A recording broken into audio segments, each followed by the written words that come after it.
Doctor Mohammad Yunus, আপনাকে আমাদের অনুষ্ঠানে স্বাগত জানাই।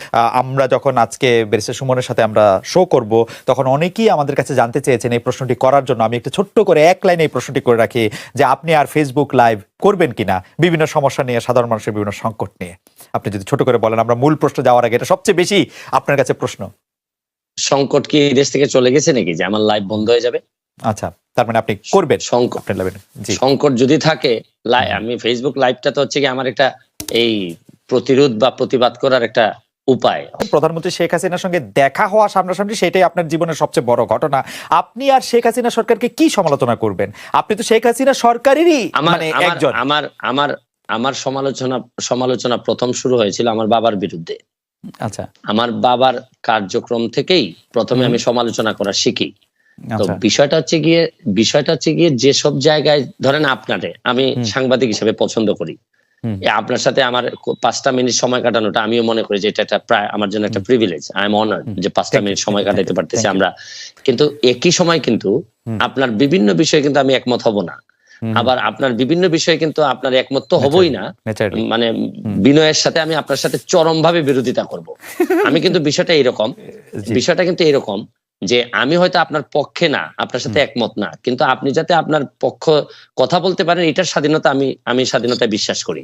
সুতরাং এখানে বুঝতে হবে যে জননেত্রী শেখ হাসিনা সরকার প্রধানের সাথে সাথে উনি বঙ্গবন্ধু কন্যা, জাতির জনকের কন্যা। উনার সাথে কিন্তু উনার কয়েকটা আইডেন্টিটি আছে, আপনারা হয়তো অনেকে একসাথে করে ফেলেন। আমার কাছে কিন্তু দেখেন, আমি কিন্তু এই এমপি হওয়ার আগেই বাংলাদেশ আওয়ামী লীগের প্রচার সম্পাদক যিনি বর্তমানে, তার বিরুদ্ধে মামলা হয়ে বাদী হয়ে কিন্তু আমি মামলা করেছি। সুতরাং আমি আওয়ামী লীগ করি, আওয়ামী লীগকে বঙ্গবন্ধুর আদর্শকে ধারণ করি, বহন করি, কিন্তু যেসব জায়গায় আমার সমালোচনা করার, যেসব জায়গায় আমার প্রতিবাদ করার, এই জায়গায় তো আমি বন্ধ হয়ে নাই বা আমি কখনো আটকে থাকি নাই, বা চেষ্টা করছি, আমি যতটুকু পারছি আমি চেষ্টা করছি। এইখানে বঙ্গবন্ধু কন্যার সাথে দেখা করতে পারাটা আমার জন্য একটা সম্মানের। এইখানে আপনারা মিলাই ফেলবেন না, কিন্তু উনি সরকার প্রধান যখন হবেন তখন সরকারের দায় যতটুকু থাকবে, যতটুকু উনার নেয়ার বিষয় আছে, এখানে আমি হয়তো উনাকে বলবো যে মাননীয় নেত্রী, এখানে আমার মনে হয় কাজ করার সুযোগ আছে। আমার হয়তো বলার এখানে একটা জিনিস হয়েছে কি, এবার সংসদে আপনি কখনো কোনো খারাপ ভাষা হয়তো শুনবেন না, বকাবকি শুনবেন না, গালাগালি শুনবেন না। এইবারের সংসদ হবে ভদ্রলোকের সংসদ। এখানে আপনি দেখবেন, কিন্তু বিরোধিতা কি হবে, মানে আপনি মনে করছেন চরম বিরোধিতা হবে। আপনি আপনি তো অরিজিনালি নৌকা, মানে আপনি নিজেও নিজেরে বলেন, এমনিও বলেন। না, এইখানেই প্রবলেমটা হচ্ছে গিয়ে আমি বঙ্গবন্ধুর আদর্শকে ধারণ করি, এবং আদর্শকে ধারণ করা মানে কি, মানে হচ্ছে গিয়ে উনার যে আদর্শটা আছে এইটা আমাদের একটা কনস্টিটিউশনের মতো, যে হাইকোর্ট কিন্তু কনস্টিটিউশনকে মানে, কিন্তু যখনই কনস্টিটিউশন ভায়োলেট করার বিষয় আসে তখন কিন্তু হাইকোর্ট একটা রুল দিয়ে দেয়। তো বিষয়টা হচ্ছে গিয়ে যে আমার এই জায়গাটা ঠিক রেখে আমার দেশটাকে বাঁচানোর জন্য, দেশটাকে ভালো করার জন্য আমার যে সব জায়গায় নক করতে হবে, এইসব জায়গায় আমি স্বতন্ত্র হিসাবে আমার তো আরো স্কোপ আরো বেড়ে গেল। রাইট। বঙ্গবন্ধুর আদর্শের কোষ্টি পাথরে এই বিরোধী দলের নেতা নেত্রীদের জেলে রেখে ইলেকশন করাটা কেমন আসলে? মিস্টার সাইদুল হক, আমি আপনার কাছ থেকে জানতে চাইবো যে সত্যি সরকার চায়, এবং একটি ফর্মুলা এসছে যে আমরা আসলে, আমি বারবার এই ফর্মুলাটি আসলে সরকার যারা সমর্থক, সাংবাদিক, বুদ্ধিজীবী তাদের কাছে শুনছি যে বাংলাদেশে নাকি দেখতে হবে এরকম একটি ছাঁকনি দিয়ে যে কারা আসলে স্বাধীনতার সপক্ষের শক্তি, কারা স্বাধীনতার সপক্ষের শক্তি দুই, তারাই আসলে সরকারি দল বা বিরোধী দল থাকবে, বাকিরা সব বাদ পড়ে যাবে। এইটি সম্পর্কে আপনার একটু মতামত জানতে চাইবো। আমি মতামত জানতে চাইবো যে সরকার কি সত্যি সব দলকে জাতীয় দল হিসেবে দেখতে চায় কিনা, আপনি এটি কি মনে করেন? আরেকটি প্রশ্ন করব যে আমি দেখলাম যে আওয়ামী লীগ সভানেত্রী যাদেরকে নমিনেশন দিয়েছেন তাদের মধ্যে অন্তত 60 জনের বেশি লোক হেরেছেন, 70 জনের মতো হেরেছেন। এটি কি আপনি সাংঘাতিক রকমের poor and bad and wrong judgement মনে করেন কিনা আওয়ামী লীগের সভানেত্রীর কাছ থেকে? আমি প্রথম প্রশ্নের জবাবে আগে আসি যে সরকার কি এটি চাচ্ছে কিনা যে Awami League B, Awami League C, Awami League D তৈরি হোক বাংলাদেশে? দেখেন, আমি যে উত্তরটা শুরু করার সময় একটা কথা বলতে চাই যে আমি পড়ছিলাম ছোটবেলায় যে অধিকার ছাড়িয়ে দিয়া অধিকার রাখিবার মতো বিড়ম্বনা নাই, বৈধতা দিলেন। এটা হচ্ছে কি আমি ব্যক্তিগতভাবে মনে করি, আপনারা দ্বিমত করতে পারেন না, এটা আমার মত হচ্ছে গিয়ে যে আমি যখন যে নির্বাচনে যান আমি আপনার কাছে ক্ষমতা দিয়ে দিলাম, ভাই যান, আপনার সাথে আমি নাই, আপনার আন্ডারে আমি নির্বাচন করব না।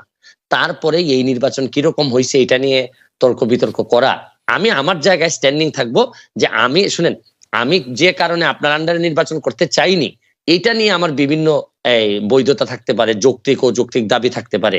এই দাবি কিন্তু এখন আর উনাদের কিন্তু এখন আর এই জায়গা নাই।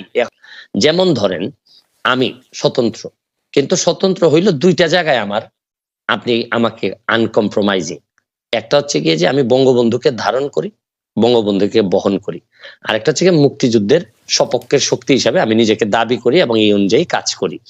এই জায়গাটাকে আপনি যদি বলেন যে এই জায়গা যেহেতু আপনি মানেন, তাহলে আপনি বি টিম, তাইলে আমি সম্মানের সাথে আপনার সাথে দ্বিমত করতে চাই।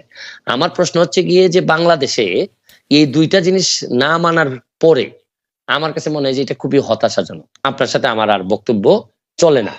ওকে, কারণ আমি এই জায়গায় কোন ধরনের কম্প্রোমাইজ আমি করব না, বরং বিরোধী দল যারা করবেন, ধরেন বিরোধী দল ওকে, বঙ্গবন্ধুরের যিনি মানবেন না, তিনি আসলে এই দেশে জাতির জন্য কে যিনি মানবেন না, বা এই তখন তো বিরোধী দলের আমার এই কনসেপ্টটা আমার কাছে খুবই হেইজি মনে হয়। একটা ছোট ছোট কয়েকটা প্রশ্ন করতে পারি। এক নম্বর প্রশ্ন হচ্ছে, আপনি ছোটই করবেন, আমি জানি আপনি ছোটই করবেন, আমি জানি এই ব্যাপারে আমার অভিজ্ঞতা আছে, আপনি বলেন।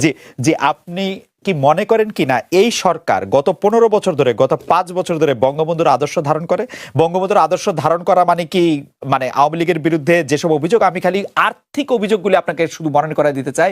আমি শুধু মনে করে দিতে চাই আওয়ামী লীগের সরকাররা কিরকম, আওয়ামী লীগের সরকারে যারা ছিল তারা কিরকম আঙ্গুল ফুলে কলা গাছ হয়েছে, সেটা আমি শুধু মনে করে এখানে আমি উত্তর দিচ্ছি আপনাকে। আমি এই জায়গাতেই থাকতে চাই।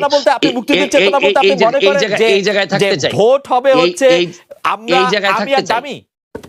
জি, আমি এই জায়গায় থাকতে চাই, এই জায়গায় থাকতে চাই। বলেন। এই যে দুর্নীতি, জি, দুর্নীতি হচ্ছে গিয়ে শরীরটার মধ্যে নিজের শরীরে ক্যান্সার হওয়ার মতো। যে জায়গাটাতে ক্যান্সার হবে এই জায়গাটা কেটে ফেলতে হবে। এখন আপনি এইসব বিষয়ে আমি সারা দিন আপনার সাথে আলোচনা করতে রাজি। বঙ্গবন্ধুর চেতনা, বঙ্গবন্ধুর আদর্শ মানে একই সাথে আপনি এই কথা বলে আপনি দুর্নীতি করতে পারবেন না। এই দুর্নীতি যেদিন আপনি করবেন তখন আপনার এই জায়গাটাকে আপনি আসলে রীতিমতো আপনি এই জায়গাটাকে নষ্ট করে দিলেন। এই ব্যাপারে আপনার সাথে আমার কোনো দ্বিমত নাই। ধরেন আপনি দুর্নীতি বলেন, সন্ত্রাস বলেন, মাদক বলেন, এগুলা তো আলটিমেটলি আমাদের যেভাবে কনস্টিটিউশনের বাইরে যায়, বঙ্গবন্ধুর আদর্শের বাইরে যায়। এই ব্যাপারে আমি কিন্তু আপনার সাথে কোনোভাবেই দ্বিমত করব না। এবং এই কারণেই আমার যে ব্যারিস্টার সুমন হয়ে ওঠার যে গল্প, এখানে কিন্তু দেখেন আমার আওয়ামী লীগ করেও আওয়ামী লীগের প্রচার সম্পাদকের বিরুদ্ধে আমি মামলায় বাদী। আমি আওয়ামী লীগ করেও আমি যতজন মন্ত্রীর বিরুদ্ধে আমি কথা বলছি, সবই হচ্ছে গিয়ে দুর্নীতি সংক্রান্ত বিষয় নিয়ে আমি কথা বলছি। আমি বলছি যে এটা কোনোভাবেই বঙ্গবন্ধুর আদর্শ হইতে পারে না। আমার সাথে আমি যুবলীগের আইন সম্পাদক হিসাবে অব্যাহতি পাই কেন, আপনি এটাও জানেন যে আমি যুবলীগের আইন সম্পাদক। আপনি প্রথম আমার ইন্টারভিউ নেন যুবলীগের আইন সম্পাদক হওয়ার পর। আমার অব্যাহতির কারণটা কি ছিল? আমার কারণটা ছিল আমি বলছিলাম যে একজন ওসি সাহেব আওয়ামী লীগ করার দরকার নাই। আমি বলছিলাম যে উনার এই মিছিল মিটিং করার দরকার নেই, আওয়ামী লীগ করার জন্য যথেষ্ট পরিমাণ মানুষজন আছে। কিন্তু এই ক্ষেত্রে তারপর আমাকে অব্যাহতি দেওয়া হলো। এখানে একটা মিসআন্ডারস্ট্যান্ডিং থেকেই যায়। আমি বলছি বাংলাদেশের হয়েছে কি, আপনি বাংলাদেশের আদর্শ, রাষ্ট্র, সরকার প্রধান, দলীয় প্রধান, এগুলার মানুষ এমন ভাবে গুলাই ফেলে যে এখন আমরা এক জায়গায় নিয়ে কথা বলতে পছন্দ করি। আসলে কিন্তু আমি সরাসরি প্রশ্ন করি, শেখ হাসিনা বঙ্গবন্ধুর আদর্শ ধারণ করেন বলে আপনি মনে করেন কিনা? অবশ্যই। আর মুক্তিযুদ্ধের চেতনার মধ্যে আপনি বলে রাখছেন, আপনি আমাদেরকে বলছেন, অনেক দর্শক আমাদেরকে দেখছেন, আপনারা শুনলে আসলে দর্শকরা 46,000 দর্শক একসঙ্গে লাইভ দেখছেন ইউটিউব এডিটে, বড় নাম্বার। তো আমরা মনে করি যে সকল দর্শকের সামনে আপনি বলছেন যে বঙ্গবন্ধুর আদর্শ এবং মুক্তিযুদ্ধের আদর্শের বাইরে কোনো কিছু হলে আপনি তার সঙ্গে নাই, আপনি সেটির মধ্যে বলবেন। আমরা এটি দেখবো যে আপনি এটি আসলে কিভাবে এটি পালন করেন বা কিভাবে এটি এক্সিকিউট করেন। নিশ্চয়ই আপনি আমাদেরকে এটি